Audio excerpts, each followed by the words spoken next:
Hello guys mga kabagang kadental, andito tayo ngayon ulit sa Malurin. May nakagilap tayo ulit mga kababayan nating OFW. So i-ambus interview po natin siya. Ito po ang ating kabayan. Hello sir, good afternoon. Hello po, good afternoon. Kumusta po kayo? Okay lang po. Okay.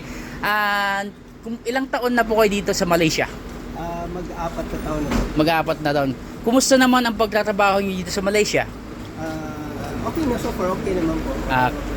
Okay. Anong reason, anong dahilan bakit ka nang ibang bansa, sir? Siyempre siguro, experience ko din kung ano yung buhay sa ibang bansa. Aside sa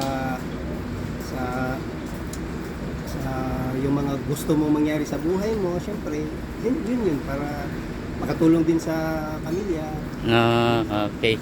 Kung bibigyan ka ng pagkakataon, sir, na bumalik sa yung teenager o kabataan, ano ang gusto mong gawin o baguhin that time?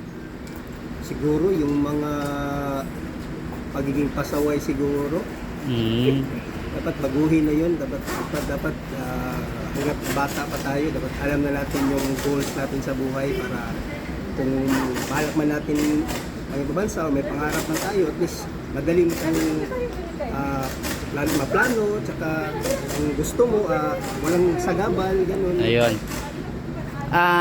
The last one, sir, is ano ang pwede mong i-advise o maipapayo sa mga kabataan nowadays para hindi sila mapariwara sa buhay? Number one po, mag-aral po na mabuti, tapos makinig po sa magulang, iwasan po yung bisyo, at saka focus po sa goal sa buhay kung ano yung gusto para makamit po natin. Okay, thank you so much, sir, sa pagpapa-unlock nyo sa pag-interview ko sa iyo. Nice to meet you, sir. Good Salamat evening. po. Bye-bye.